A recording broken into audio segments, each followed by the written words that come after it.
É muito importante, irmãos, que nós, antes de começarmos a parábola, podemos entender que mesmo na nossa evangelização, no ensino, ou até mesmo na pregação, nós utilizamos de certas situações para poder transmitir uma mensagem. E isso Jesus Cristo fez. Ele fez muitas parábolas, ele falou muitas parábolas, que Lucas veio buscando essas parábolas para a nossa edificação. Amém? Então, não podemos, de hipótese alguma, nós temos que tomar esse cuidado com relação de ser literal. Ou seja, você achar que aquela história é uma história verdadeira, isso que a gente sabe que talvez não seja, e também as aplicações, as situações que ocorrem, mas na verdade o sentido é outro, ok? Então vamos, sem perder tempo, amados, falarmos sobre a parábola do servo, ok? A parábola do servo se encontra em Lucas 17. Se você estiver aí com a sua palavra em mãos, vou dar um segundinho para que você abra, mas nós vamos ler do capítulo 17, do 1 em diante, ok? Porque essa parábola, ela tem uma entrada, ela tem algo antes da parábola, ok? Então vamos lá, Lucas 17, amém? Vamos lá, meus irmãos, vamos ler a palavra do Senhor. Diz assim a palavra do Senhor: e disse aos discípulos. Então o alvo era o ensinamento aos discípulos, ok? É impossível que não venham escândalos, mas ai daquele por quem vierem. Melhor lhe fora que lhe pusesse ao pescoço uma mó de atofana. Atofana, irmãos, já vai aproveitando dizer. Lembra o moinho antigo que era movido por cavalos, por burro, por touros, né? E então ele fala isso, era melhor você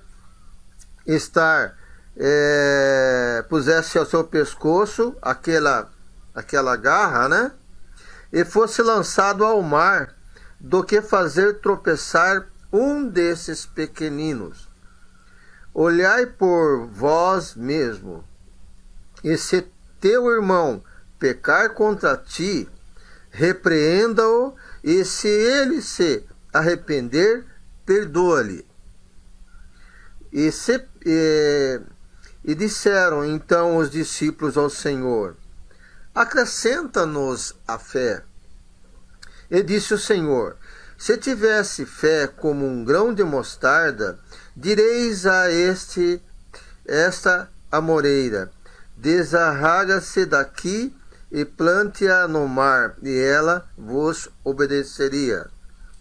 Continuando: e qual de vós terá um servo a lavrar ou a apacentar gados, a quem, voltando ele do campo, diga: chega-se e assenta-se à mesa, e não lhe disse antes: prepara-me a ceia, e cinge-te, e serve-me até que tenha comido e bebido, depois comerás e beberás tu. Porventura, dá graça ao tal servo, porque fez o que lhe foi mandado? Creio que não. Assim também vós, quando fizerdes tudo o que for mandado, dizei: somos servos inúteis, porque fizemos somente o que deveríamos fazer. Amém? Irmãos, essa parábola aqui, ela vem contar uma situação comum da época. Comum da época é você ter servos para para cuidar dos seus afazeres. Isso é correto nós pensarmos dessa maneira. Agora veja bem, quando ele fala sobre a questão de é possível que não venham escândalos, mas ai daquele porque vem, ou seja, o fato específico não está na ação que a pessoa exerce, mas naquilo que provoca o escândalo, ok? Na verdade, se você for avaliar, para eles na época, era escandaloso você chamar o seu servo para se juntar-se à mesa, porque o padrão correto, o padrão das atitudes era que o servo preparasse, o mestre, né, comesse e depois o servo comer e não sentar-se à mesa. E isso provocaria um escândalo. E esse escândalo, irmãos, é para um servo, entendeu? Então, veja que o tratamento que Deus fala nessa condição aí é entre alguém que é de poder com alguém que não tem nenhum poder, é subjugado, ok? Então, o tratamento igual seria um escândalo. E Deus toma esses que estão necessitados, que são pequeninos, a palavra fala, né? Pequeninos. Então Deus relata muito bem sobre essa situação, né? Então, amados, o importante, veja bem, é que nós estejamos entendendo que Deus fala que era melhor você ter um peso no seu pescoço e ser lançado ao mar, do que fazer tropeçar um dos pequeninos, ok? E vós mesmos, se teu irmão pecar contra ti, repreendê-lo, ok? E se ele se arrepender, perdoá-lo. Então vejam, irmãos, na questão do escândalo, na questão da situação que se encontra essa parábola, nós vemos a situação de estar na questão do dia a dia, do perdoar o mais próximo, ok? E interessante, irmãos, que a palavra diz assim, disseram os apóstolos, acrescenta-nos a fé. O que seria nesse caso de acrescentar a fé? Veja bem, no 4 ele fala assim, ó, e se pecar contra ti 7 vezes no dia, e 7 vezes no dia vier ter contigo, dizendo, arrependei-me, perdoe-lhe, ok? Então, irmãos, se vocês forem observar na palavra de Deus, lembra aquele episódio onde Pedro pergunta para Jesus, quantas vezes devo perdoar o meu irmão? Ok? 7 vezes. Ele fala 7 vezes. Então, vejam bem, aqui está dizendo que os 7 vezes seria o máximo. Seria o máximo que ele perdoaria num dia o seu irmão. Fora essa contagem, você não precisava perdoar. E aí Pedro, na época, no momento, pergunta para Jesus, porque com certeza Pedro estava com um problema de perdão, ok? Estava com um problema de perdão. Então, Deus fala claramente, olha, se ele te pedir perdão, independente se ele perdoar você, se ele cometeu um pecado, né, digno de perdão, ele vem pedir perdão, até 7 vezes. 7 vezes você pode perdoar, ok? Então, veja que é importante essa afirmação aqui, nós temos que considerar que está sendo colocado não por Paulo, ok? Está colocada por Lucas. E Lucas tem essa informação aqui que aconteceu, ok? E disse o Senhor, se tiver... Quando eles falam em acrescentar fé, significa o seguinte, vocês não concordam comigo que a grandeza do seu perdão depende da sua fé? A grandeza das suas atitudes depende da sua fé? Então é importante, irmãos, que nós tenhamos mais fé. Veja que os próprios discípulos entenderam, Senhor, nos aumenta a fé. Nós precisamos estar nessa condição aí de perdoar, ok? Então, disse o Senhor, se tivesse fé como um grão de mostarda. Então vejam, irmãos, que Jesus fala para os seus discípulos que, dependendo da fé que ele tenha, mesmo que fosse do tamanho de um grão de mostarda, ou seja pequenininho, entendeu? Se eles alcançassem essa estatura de fé, eles poderiam fazer milagres. Lembra que Jesus fala em outra situação também, olha, se tiveres fé do tamanho do grão, fará obras maiores, né? Se pega aquele monte e transporta para outro lado, vocês estão lembrados? Então, existe essa ligação entre aqui e o episódio de lá, ok? Então, veja que é importante, irmãos, que a gente observe essa situação. Agora, com relação a parábolas, irmão, veja que no versículo 7 diz assim, qual de vós terá um servo a lavrar e apacentar o gado? Então, qual é a história? A história é de um servo que vem, cansado do seu trabalho, e o seu senhor o chama para a mesa, ok? Para comer junto com ele, né? E na verdade, o Senhor está falando ao contrário.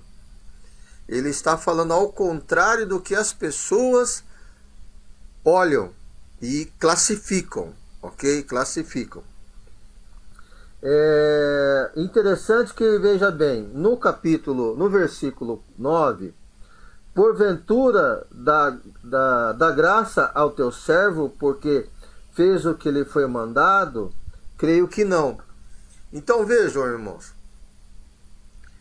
Jesus aqui está dizendo o seguinte, você está fazendo só o que Deus manda? Você está fazendo só o que Deus manda? Então, o escravo ali, ele não tinha suas vontades. Mas Deus, quando coloca essa situação, entendeu? Ele fala assim, não, você tem que fazer mais do que é necessário. Porque você, como servo, já está fazendo o trivial. Ok? Então, se você fizer mais, você irá agradar a Deus. Então, não é para você fazer somente o que... eu sou obreiro, eu sei cantar, eu sou obreiro, vou fazer isso aqui e tal. Mas aí, só isso? A vida toda você continua sendo o mesmo obreiro? É isso que Deus está querendo dizer. Deus está mostrando que para você crescer cada vez mais, buscar cada vez mais o crescimento espiritual, o crescimento de fé. Então, isso que é importante. Então, amados, é importante que a gente tem que dar graças a Deus pela oportunidade que Deus está dando. Então, você não vai ser motivo de escandalização. Por que não vai ser motivo de escandalização? Porque, irmãos, os irmãos não concordam comigo que um cristão, né, por muito tempo de cristão, e ele não se desenvolve no cristianismo, ele não tem obras no cristianismo, veja que ele não está fazendo o que Cristo quer que faça. ele está com Cristo. Mas Cristo não quer simplesmente aquilo que ele sabe que tem que fazer. É que ele busque mais.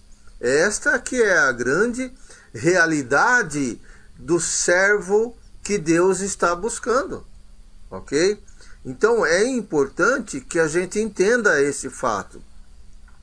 Porque, vejam bem, irmãos, quando nós falamos do que nós devemos fazer, nós precisamos pegar a Bíblia e olhar a Bíblia como uma cosmovisão. O que seria uma cosmovisão? Cosmovisão é quando você olha para outro lado também. Qual é a parábola que se semelha com essa daqui?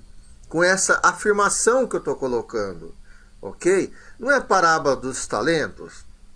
Concordam comigo, irmãos, que se você não trabalha com seu talento, foi dado a você o seu talento, você não trabalha nele, e os outros que têm outros talentos estão multiplicando. Se você, logo nós vamos estudar, nós vamos meditar na parábola dos talentos, observem que aquele que não fez nada foi um servo infiel. Vejam, entenderam como é que é? Foi aquele que realmente não deu valor à multiplicação dos bens do seu Senhor. Ok? É a mesma coisa conosco, irmãos. A mesma coisa conosco. Nós, muitas vezes, precisamos fazer algo mais. Então, a parábola, ela vem dizer sobre essa condição. E diz assim, ó, assim também vós, quando fizerdes tudo o que vos for mandado, dizei, somos servos inúteis, porque fizemos somente o que deveríamos fazer. Ok? Então, quanto ao pregador, quanto ao estudioso, ele vai tirar aí várias situações para poder expressar o seu ensino, a sua meditação, a sua pregação. Então, é importante que a gente entenda e ligue uma situação à outra. Amém? Então, a parábola é praticamente isso, irmãos. A parábola é praticamente isso. E eu creio que... Deixa eu ver se tem mais uma informação aqui. Não tem mais... Ok, não tenho mais informação sobre essa parábola. É uma parábola curta, diferente das outras parábolas que tem vários itens, né? Então essa é uma parábola curta, amém? Então vamos, irmãos, a partir de agora, vamos a outra parábola, ok?